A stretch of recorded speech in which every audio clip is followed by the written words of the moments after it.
सर्वांना जय भीम. आज आपण हा जो महामुद्द्याचे आयोजन करण्याची जी बैठक या ठिकाणी घेतलेली आहे तर हे अ ब क ड वर्गीकरण. मित्रांनो, अ ब क ड वर्गीकरण म्हणजे काही साधी गोष्ट नाही. ज्यावेळेस बाबासाहेबांनी संविधान लिहिलं आणि त्या संविधानामध्ये SC ST NT VJT हे घटनादत्त आरक्षण आपल्याला दिलेलं आहे. घटनादत्त म्हणजे त्या आरक्षणाला कुणी आज लावू शकत नाही, म्हणजे पक्का बंगला बांधून दिलेला आपल्याला. आता या लोकांनी काय केलं RSS वाल्याने, हे तर आरक्षण आपण आता हटवू शकत नाही, काही झालं तर सुप्रीम कोर्ट सुद्धा हटवू शकत नाही. आता ही म्हणजे आता आपण त्याला बंगला म्हणूया. त्या बंगल्यामध्ये आम्ही 58 जण वेगवेगळ्या रूम मध्ये राहतो. एक आमचं घर आहे, आमचा एक उपाय, हा बंगला आम्हाला बाबासाहेबांनी बांधून दिलेला आहे. आणि हे RSS वाल्यांनी काय केलं, आता हा बंगला वाढायचा आहे, त्यांना तर तो बंगला वाढायचा. मग काय केलं पाहिजे, तर ह्या 58 जातीला वेगवेगळ्या ठिकाणी म्हणजे आता वायलेट होऊ त्यांना. वायलेट ठेवल्यावर काय होतं, यांची भांडणं भेटतात.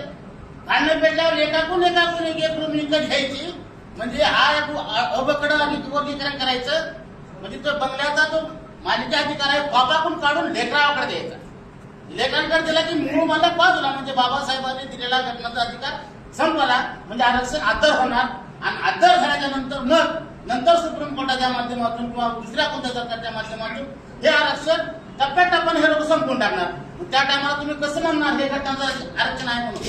कारण मुळात तुमचं वर्गीकरण झालं तर त्या घटनादत्त अधिकारालाच आरक्षणाला धक्का लागणार आहे.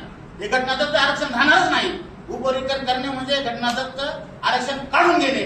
आणि हा यांचा एवढा मोठा डाव आहे. हा डाव हाणून पाडण्यासाठी आपल्याला द्यायचं. आणि इथं काय मागायचं, महाराजचं ढोराचं चांभाराचं भांडण नाही.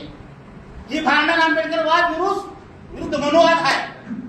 RSS वाद विरुद्ध मनोवाद झालेला आहे. काही RSSला बांधले गेलेले RSSच्या तुकड्यावर जगणारे लोक, ज्या लोकांना RSS न पोचले म्हणजे ज्यांना चारा पाणी RSS करते, ती लोक आज ही 58-59 बघत आहेत. सगळ्यात सगळा माध्यम समाज त्यांना साथ देत नाही. आताच आपल्या भयाने या ठिकाणी सिद्ध केले. 4% लोक आहेत, म्हणजे 4च लोक आहेत. आणि 4च लोक तुम्हाला माहिती आहे, ज्या टायमाला त्या विष्णू कशबींनी आरक्षण वर्गीकरणासाठी कोणती तर लाँग मार्च काढला, त्या लाँग मार्च एक सुद्धा माणूस होत असेल.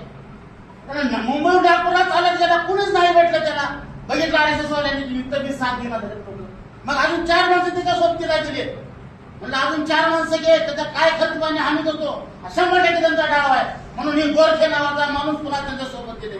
आणि इथल्या मोर्चाला 50-50 लोक जमत नव्हते उपवर्गीकरणाच्या मोर्चाला. मातंग समाजाचा कधीच उपवर्गीकरणाला पाठिंबा नाही, सत्य विरोध आहे.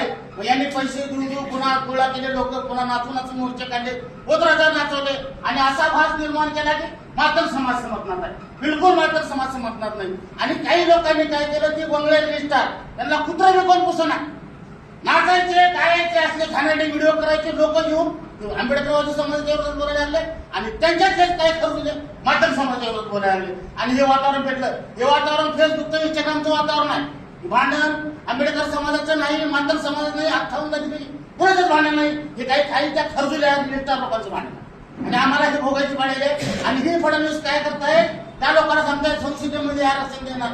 सुप्रीम कोर्टाचा आदेश आहे. सुप्रीम कोर्टाचा आदेश नाही. सुप्रीम कोर्टानं उपवर्गीकरण करा म्हणून सांगितलं नाही.